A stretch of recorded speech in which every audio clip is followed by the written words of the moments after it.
Hello friends, today we will discuss about the conversion of concentration terms. Concentration की जो amount है solute का solution के अंदर we can denote it by the concentration term. हम लोग बहुत सारी कंसंट्रेशन टर्म्स पढ़ते हैं जैसे मोलैरिटी, मोल परसेंटेज, आपका mole fraction, molarity, ppm concentration वगैरह वगैरह सब पढ़ते हैं। तो नॉर्मली एक कंसंट्रेशन टर्म को हम दूसरी कंसंट्रेशन टर्म में कैसे कन्वर्ट करते हैं। लास्ट लेक्चर में हम लोगों ने मोलैरिटी, ग्राम पर लीटर कंसंट्रेशन वगैरह इन सबको डिस्कस किया था। तो आप जो है हम लोग इन सबके आपस में कन्वर्जन्स को समझेंगे कि भाई ये जो है आपकी टर्म्स किस तरीके से कन्वर्ट करी जाती है। तो नॉर्मली अभी हम लोग स्टार्टिंग में सिंपलेस्ट एग्जांपल लेंगे। हम लोग एक बाइनरी सॉल्यूशन मान रहे हैं। बाइनरी सॉल्यूशन मतलब जिसमें सिर्फ आपके दो ही कंपोनेंट है, एक आपका सॉल्यूट है और दूसरा सॉल्वेंट है और दोनों मिलकर आपके सॉल्यूशन बना रहे हैं। तो कंसीडर कर लीजिए कि एक सॉल्यूशन है आपका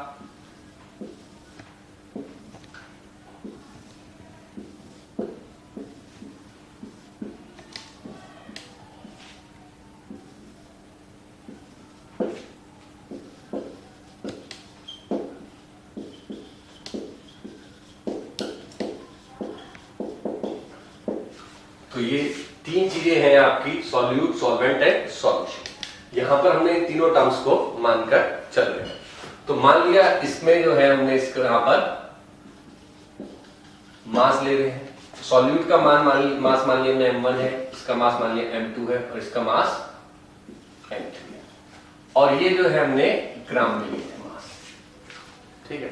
इसके बाद यहां पर हमने वॉल्यूम को कंसीडर करा। वॉल्यूम जो है आज इसका V1 है, इसका V2 है और इसका V3। ठीक है। ये हमने वॉल्यूम, सॉल्यूट, सॉल्वेंट, सॉल्यूशन के कंसीडर करे ml। यहां पर हमने डेंसिटी को कंसीडर करा है। डेंसिटी आपकी किसमें है, ग्राम पर ml। ये आपकी D1 है, ये D2 है और ये D3। यहां पर इस नंबर ऑफ मोल्स है, ये N1 है, ये N2 है और ये N3 है। अब हमारे को इन सब चीजों में रिलेशन समझना है और इन सब रिलेशंस को समझते हुए कंसंट्रेशन टर्म्स जो है उनमें आपस में इंटरकन्वर्जन करना है। जैसे आपका M1, M2, M3, इनमें क्या रिलेशन होगा, इनमें रिलेशन होगा M3 is to M1 plus. ये आपका रिलेशन हमेशा हार्ड एंड फास्ट होगा। और V1, V2, V3 इनमें आपका क्या रिलेशन होगा, हो सकता है कि आपका V3 is equal to V1 plus V2 हो और हो सकता है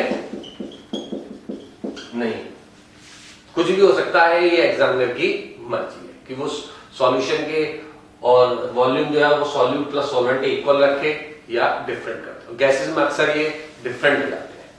और डेंसिटीज में क्या रिलेशन होगा, क्या यहां भी ऐसे होगा D1 plus D2 is equal to D3? नहीं, यहां ऐसा कुछ भी नहीं कह सकते। Density is equal to mass upon volume. Number of moles, तो नंबर ऑफ मोल्स क्या होंगे आपके, N3 is equal to N1 plus N2। और यही जो कंसेप्ट होती है N3 is equal to N1 plus N2, ये किसी भी सॉल्यूशन के डाइल्यूशन में काम आती है हमारे को बनाने में, क्योंकि नंबर ऑफ मोल्स जो होते हैं वो इक्वल ही रहते हैं। तो आपका जो है N3 आप मोलैरिटी से जानते हैं, मोलैरिटी इज इक्वल टू क्या होता है, N ओवर V। तो आपका N3 इज इक्वल टू क्या हो जाएगा, M3V3 is equal to M1 plus V1 plus M2 plus V2। तो इस इक्वेशन का भी हम लोग यूज करते हैं, इसका बेस भी यही सब बातें हैं। अब जो हम लोग डिस्कस कर रहे हैं कि जैसे मान लीजिए आपके पास एक सॉल्यूशन है एसिटिक एसिड का, इसकी जो मोलैरिटी है दैट इज 1। ये आपका 1 मोलर सॉल्यूशन है, 1 मोल पर लीटर में डिसॉल्व है। अब जो है हम इस सॉल्यूशन को की डेंसिटी हमारे को गिवन है दैट इज 1.2 ग्राम पर ml। हमारे को जो है इस सॉल्यूशन की मोलैरिटी निकालनी है या मोल फ्रैक्शन निकालना है या मास परसेंटेज निकालनी है, कुछ भी निकालना है, तो उसके लिए हमारे को बेसिक लॉजिक्स पर जाना पड़ेगा। तो यहां पर जब हमारे को मोलैरिटी गिवन है आपकी, तो इसका मतलब ये है कि 1 mole of acetic acid dissolve in 1 liter of solution। 1 mole acetic acid आपका 1 लीटर में डिसॉल्व है, सॉल्यूशन का वॉल्यूम 1 लीटर है। एसिटिक एसिड का मोलिकुलर मास कितना होता है?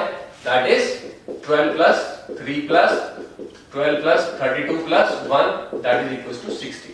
It mean 60 gram acetic acid आपका 1 लीटर सॉल्यूशन में डिसॉल्व, यानी मास ऑफ सॉल्यूट कितना हो गया हमारा? 60 ग्राम।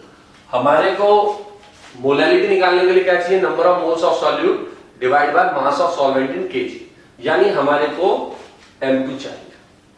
M2 आप कैसे निकाल सकते हैं? जब आपको M3 पता हो और M1 पता हो, तो दोनों के डिफरेंस से आपको M2 मिल जाएगा। तो उसको निकालने के लिए आप क्या करेंगे कि जो है मास ऑफ सॉल्यूशन को निकालेंगे। तो ये आपका क्या हो गया? M1 और M3 क्या हो जाएगा? Density into volume. तो ये वॉल्यूम 1000 ml भी ले सकते हैं और डेंसिटी कितनी है आपकी? 1.2। तो आपका ये कितना हो जाएगा? 1200 ग्राम। तो mass of solvent M2 is equal to क्या हो जाएगा आपका? 12,000 माइनस 60, 12,000 ग्राम। और जो है ये आपका कितना हो जाएगा? 1140 ग्राम। ठीक है, और आपको एक इसमें चाहिए केजी में, तो केजी में कितना हो जाएगा? 1.140 केजी। तो आपकी मोलैरिटी आ जाएगी दैट इज इक्वल टू